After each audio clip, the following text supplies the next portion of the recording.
स्वागत है आप सभी का एक बार हमारे साथ फिर से जुड़ने के लिए। उम्मीद आप सब ठीक होंगे गाइस। कैसे हैं आप सब लोग? तो उम्मीद है आपको हमारी जो ये सीरीज़ है हमने जो स्टार्ट किया है आपको पसंद आ रही होगी गाइस।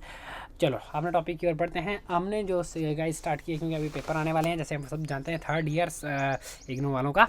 ओके, तो उम्मीद करता हूँ हर बार कोशिश करता हूँ आपके साथ कुछ ना कुछ जुड़ने की, कुछ ना कुछ आपके साथ नया शेयर करने की।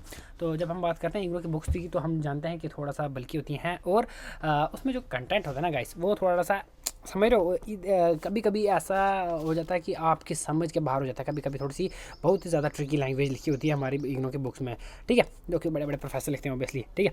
तो उसके लिए आपकी बेसिक अंडरस्टैंडिंग होना बहुत ज़्यादा ज़रूरी है। कुछ कुछ ऐसा टाइम होता है कि कभी कभी हमको कोई कोट या कोई फ्रेज समझ नहीं आता। अच्छा, ओवरऑल बात इतनी है कि मैंने यहाँ पर आपके लिए बहुत ही सिंपल लैंग्वेज में और बुक्स और एनसीईआरटी और वो यहाँ वहाँ से जो है ये सारे टॉपिक्स उठाए हैं और आपको क्लियर करेंगे हम बिल्कुल बेसिक लैंग्वेज में। और अगर आज कोई एक मतलब एवरेज स्टूडेंट 12th का भी दिखेगा तो उसको भी ये पसंद आएगी ज़रूर। ओके, तो अगर हम बात करें आज की, तो आज हम पढ़ने वाले हैं BSOG 176 जो कि हमारे इग्नू का एक बुक है, ठीक है, जिसका नाम है इकोनॉमी एंड सोसाइटी। तो उसमें हमारे जो दो टॉपिक आते हैं that is pomology and olericulture, ठीक है। So what is pomology and what is olericulture, आज हम ये पढ़ने वाले हैं। Okay, wait wait wait wait wait wait okay, let me check the marker. Okay, so आज हम पढ़ने वाले हैं what is pomology and what is olericulture. ये दो टॉपिक्स हम अगर बात करें तो अगर आप PY के हमने देखोगे तो आप मेरी वीडियोस में अगर आप जाओगे प्लेलिस्ट में जाओगे तो वहाँ पर हमने बनाए हुए हैं PY की मोस्ट इंपॉर्टेंट क्वेश्चन सीरीज़, ठीक है, जिसमें BSOG 176 की हमने सारे ऑल इंपॉर्टेंट क्वेश्चन जो हैं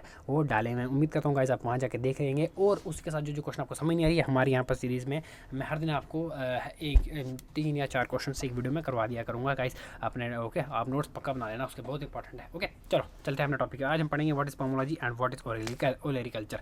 ओके, चलते हैं। तो सबसे पहला हमारा क्वेश्चन है what is pomology. So pomology अगर बात करें तो पोमोलॉजी साइंस की एक ऐसी ब्रांच है जो कि किससे डील करती है, the study and the cultivation of fruits, ठीक है। तो स्टडी मतलब उसके बारे में जानकारी, उसके बारे में पढ़ाई, प्लस कल्टीवेशन मतलब कल्टीवेट मतलब खेती बाड़ी वगैरह, ठीक है, किस तरह से उगाया जाता है, किस तरह से उसकी देखभाल की जाती है एंड ऑल दैट, वो साइंस, ठीक है। तो उसको बोलते हैं पोमोलॉजी। मतलब इन शॉर्ट आप इतना समझ गए हो, the study plus cultivation of fruits is called pomology, ठीक है ना। ये सिंपल टर्म्स में आप इसको सिर्फ इतना लिखते हो।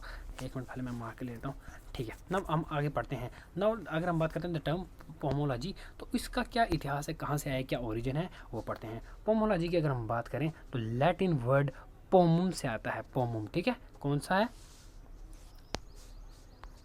POMUM, ठीक है, पोमुम से आता है, जिसका मतलब क्या होता है, फ्रूट। जब हम लैटिन भाषा पढ़ते हैं उसमें पोमोम शब्द का मतलब होता है फ्रूट। तो पोमोलॉजी इस पोमोम शब्द से आई है। तो सिंपल वर्ड में आप बोल सकते हो कि जो पोमोलॉजी है वो लैटिन का शब्द पोमोम है उससे आया है, जिसका मतलब होता है फ्रूट, एंड लॉजी का मतलब होता है स्टडी, ठीक है।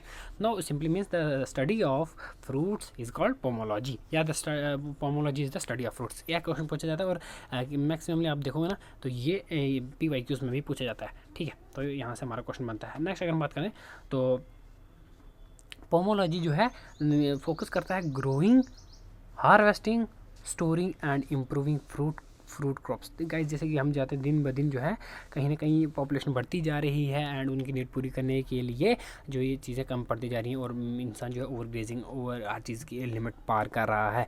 तो उसके लिए और मिलावटें भी आ गई बाज़ार में, कई तरह के से और चीज़ें भी आ गई हैं। पुरानी हमारी जो एंशिएंट टेक्निक्स है वो कहीं ना कहीं ख़त्म हो रही है, ठीक है। तो जो पोमोलॉजी है हमको फ्रूट्स की किस तरह से हार्वेस्टिंग की जाती है, किस तरह से उनको उगाया जाता है, किस तरह से उनको स्टोर किया जाता है लंबे समय तक, नहीं तो ख़राब भी हो सकते हैं, ठीक है। और क्या क्या तरीके हैं जिसकी वजह से हम जो है फ्रूट की क्रॉप्स को और इम्प्रूव कर सकते हैं, तो पोमोलॉजी हमें वो बताती है।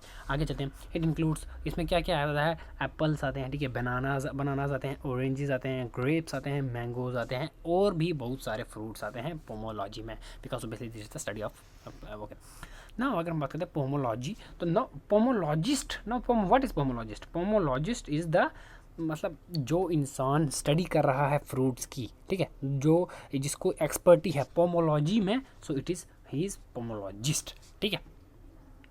लाइक जैसे जैसे अब हम बात करें हैं गाइज डर्मेटोलॉजिस्ट, ठीक है।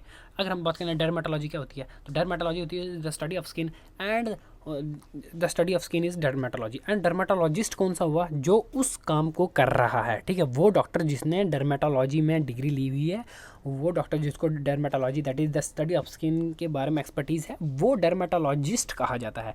सो जो इंसान जिसको पोमोलॉजी के बारे में बहुत ज़्यादा नॉलेज है, फ्रूट्स की इम्प्रूवमेंट के लिए वो बहुत सारी एक्टिविटीज़ कर रहा है, हार्वेस्टिंग, जिसको सारे काम आते हैं, तो वो कहा जाता है पोमोलॉजिस्ट। पोमोलॉजी का काम करने वाला इज़ पोमोलॉजिस्ट। आई होप आप इस वर्ड का मतलब समझ गए होंगे। Now pomologist, the people who study pomology, देखो मैंने कहा ना, जो लोग पोमोलॉजी के बारे में स्टडी करते हैं उनको पोमोलॉजिस्ट कहा जाता है, ठीक है।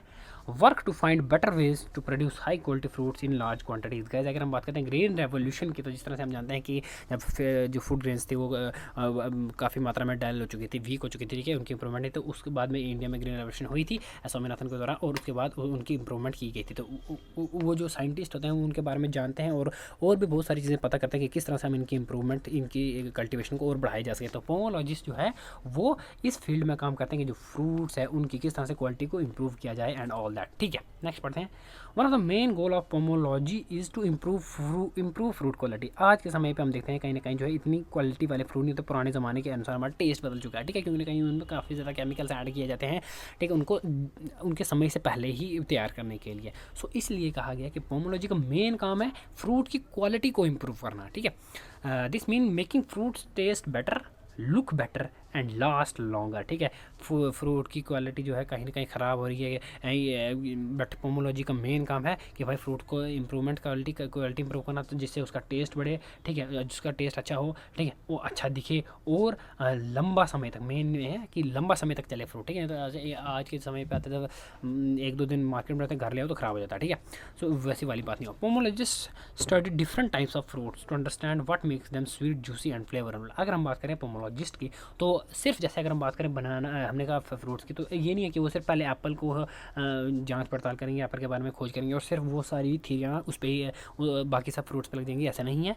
अलग अलग फ्रूट पे अलग अलग क्वालिटी और अलग अलग टेक्निक से उसके बारे में स्टडी की जाती है, ताकि जिससे पता लगाया जा सके कि जो फ्रूट है उसको किस तरह से, क्या कारण है कि इसकी वजह से स्वीट होता है, जूसी होता है, फ्लेवरेबल होता है, और क्या क्या उसके डिमेरिट्स, काजेज एंड वो, ठीक है, advantage and disadvantage, demerits, merits and demerits है, ठीक है। They also study the skin colour, ठीक है, फ्रूट किस कलर का है, किस वजह से उसका कलर आ रहा है। अगर हम बात करते हैं इसकी, तो क्लोरोफिल एंड ऑल दैट, ठीक है, साइंस में पढ़ते हैं, बायोलॉजी में, तो किस तरह से उसका कलर है, किस तरह से उसका साइज़ है, वो उनका कारण क्या है, वो सब पढ़ते हैं। Shape of fruit make them more applicable to consumer, ठीक है, ताकि जो खाने वाले हैं, जो कंज्यूमर्स हैं, उनको वो और अच्छा लगे। तो ये सब काम करते हैं पोमोलॉजिस्ट फ्रूट्स के बारे में। आगे बढ़ते हैं।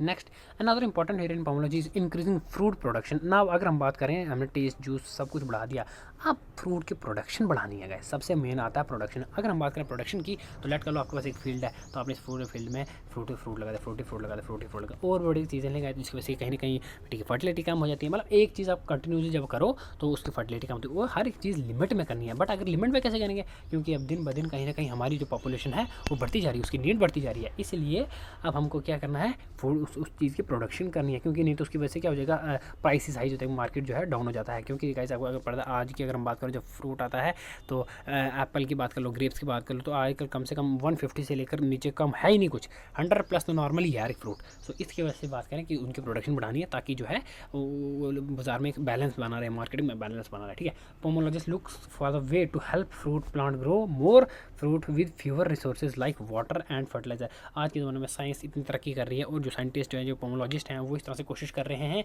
कि कम से कम रिसोर्सेज में ज़्यादा से ज़्यादा फ्रूट्स एक प्लांट जो है प्रोड्यूस कर सके। They do this by choosing the best plant varieties, improving soil health and protecting plant from the pests and disease.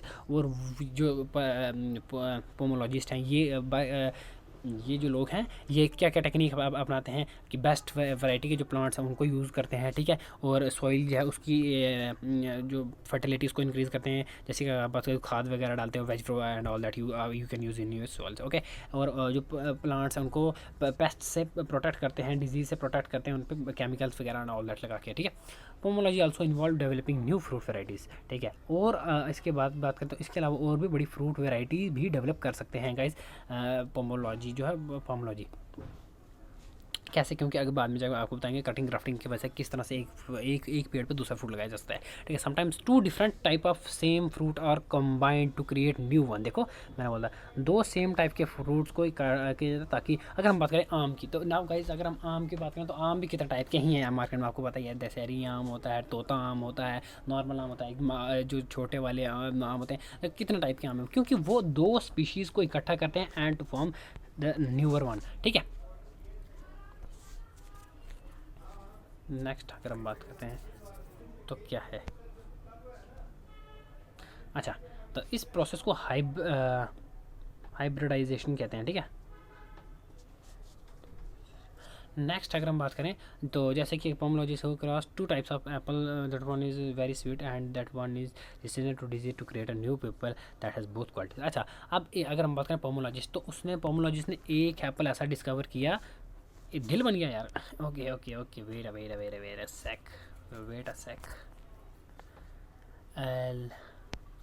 Guys कोशिश करता हूँ मैं सेब बनाने की, वैसे क्या मेरी ड्राइंग नहीं अच्छी है नहीं गाइस, एंड इस टाइम ओके बन गया, लगभग बड़ी मुश्किल से बनाया, ठीक है। तो पोमोलॉजिस्ट अगर हम हैं तो एक ऐसी डिस्कवरी करते हैं कि लेट कर लो ये वाला सेब जो है बहुत ज़्यादा स्वीट है, एंड कोई एक नेक्स्ट सेब है जो कि डिजीज़ रेजिस्टेंट है, ठीक है, जिसमें कोई डिजीज़ वगैरह नहीं, अच्छा है, हेल्दी है। तो जो पोमोलॉजिस्ट हैं अब वो क्या करेंगे, अब इन दोनों की क्वालिटी उनको एक ही सेब में चाहिए, सो इन दोनों का जो है वो हाइब्रिडाइजेशन करेंगे और उन दोनों की क्वालिटी को एक ही सेब में लाएंगे, जो एक ऐसा नया फ्रूट बनेगा जिसमें दोनों की दोनों क्वालिटी हो, जो कि स्वीट भी हो और डिजीज़ रेजिस्टेंट भी हो। तो इस तरह से हमको जो है पोमोलॉजी मदद करती है the variety of the production of in the production of variety of the fruits. Okay, next climate and environment play a big role in fruit production obviously, ठीक है। जो क्लाइमेट और इन्वायरमेंट है दोनों ही फ्रूट्स के प्रोडक्शन में बहुत बड़ा रोल जो एक बात करते हैं, ठीक है। जैसे अगर हम बात करें आम की, तो आम जो है वो समर्स में होता है, ठीक है, गर्मी की जगह पे होता है, बट अगर हम बात करें एप्पल्स की बात करें तो सर्दी ठंड वाली जगह पे होते हैं। तो इस तरह से जो है क्लाइमेट भी एक इंपॉर्टेंट फैक्टर है उसके लिए। Okay, next pomology study hot weather temperature and soil effect its fruit, they use this knowledge to suggest the best species and season for planting. और ये पोमोलॉजिस्ट जो है इस क्लाइमेट एंड इन्वायरमेंट को नज़र में रखते हुए बताते हैं कि कौन सी स्पीशीज़, कौन सी प्लांट जो है कहाँ पर ज़्यादा फ्रूट, कहाँ पर ज़्यादा प्रॉफिटेबल है। ओके, नेक्स्ट करते हैं another part of pomology is post harvest management. I hope कि बहुत ज़्यादा आसान शब्द भाषा में लिखा होगा, आपको एक लाइन समझ आ रही हो और आपको साथ में ही याद हो रहा हो, नोट्स बनाने की जरूरत ना पड़े, बट फिर भी मैं आपसे कहूँगा कि आप प्लीज़ नोट बना लेना इसका, ठीक है।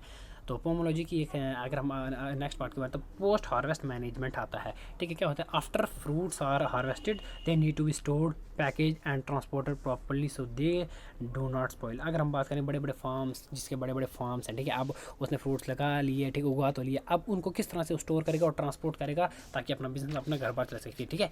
तो उसके लिए जो पोमोलॉजी हमको और बेटर वेज जो है सजेस्ट करती है। अब आगे बढ़ते हैं। Pomology study how to keep fruit fresh for long periods which is specially important when fruits are shipped from far away markets, ठीक है। क्योंकि अब बात करें जैसे अमेरिका वगैरह देशों और बड़े बड़े देशों में एक देश से दूसरी देश में जाती हैं कोई चीज़ें ट्रांसपोर्ट होकर, तो उनको काफ़ी ज़्यादा समय लगता है। तो ये ना हो कि आज नाले कल ख़त्म होता है, उधर एक हफ्ते बाद पहुँचना तो वहाँ जाके सारा सड़ जाए, ठीक है। तो पोमोलॉजिस्ट जो है काफ़ी ज़्यादा ऐसे साइंटिफिक वेज और ऐसे तरीके हमेशा ढूंढते रहते हैं, जिसकी वजह से जो है जो फ्रूट की जो है टाइम पीरियड जो लंबा समय तक है उसकी लाइफ जो है लाइफ लॉन्ग रही है। Okay okay, next climate and player big role. अच्छा, ये हमने पढ़ लिया हुआ है। Another part of pomology is post harvest manager after fruit. अच्छा, ये ठीक है गाइस, यहाँ पर सॉरी तो रिपीट हो गया है, कोई बात नहीं, चलो।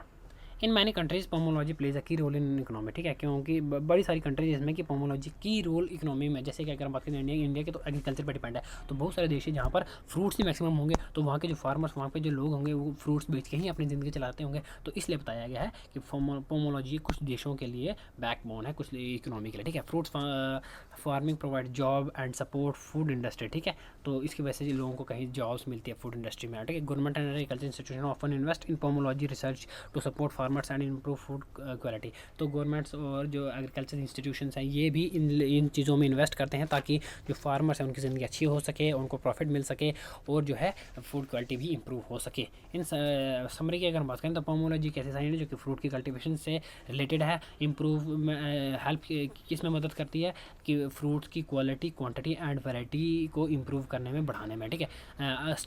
पोमोलॉजी स्टडी करने से जो पोमोलॉजिस्ट होते हैं वो फार्मर्स की हेल्प कर सकते हैं किस चीज़ में, क्रॉप्स को बेटर उगाने में, फ्रूट्स को और अच्छा और वैल्यूएबल बनाने में, उनके लॉन्ग लास्टिंग लाइफ लॉन्ग को उनकी जो लाइफ की साइकिल होती है उसको बढ़ाने में और इन्वायरमेंट को प्रोटेक्ट करने में। ठीक है, कि जैसे कि एक जो आम हो रसीला हो या फिर जो मैंगो हो क्रिस्पी हो। ठीक है, pomology play big role in bringing fruits to the form of your plate. तो जो पोमोलॉजी है वो काफ़ी बहुत मदद करती है कि एक फ्रूट जो है वो कहीं फार्म में बना है, किसी खेत में बना, और उसको वहाँ से इंपोर्ट करके आपके प्लेट तक पहुँचाने तक जो है पोमोलॉजी बहुत मदद करती है। तो इससे हमको पता रहती है कि पोमोलॉजी कितनी इंपॉर्टेंट है गाइस ना। ओके, तो उम्मीद है आप सबको समझ आ गया होगा, बहुत आसानी लैंग्वेज में लिखा है। ठीक है ना, नेक्स्ट अगर हमारा टॉपिक है तो हम पढ़ेंगे ओलेरिकल्चर। ना क्या है ओलेरिकल्चर, अभी समझते हैं और अपने इस कंसेप्ट को दूर करते हैं।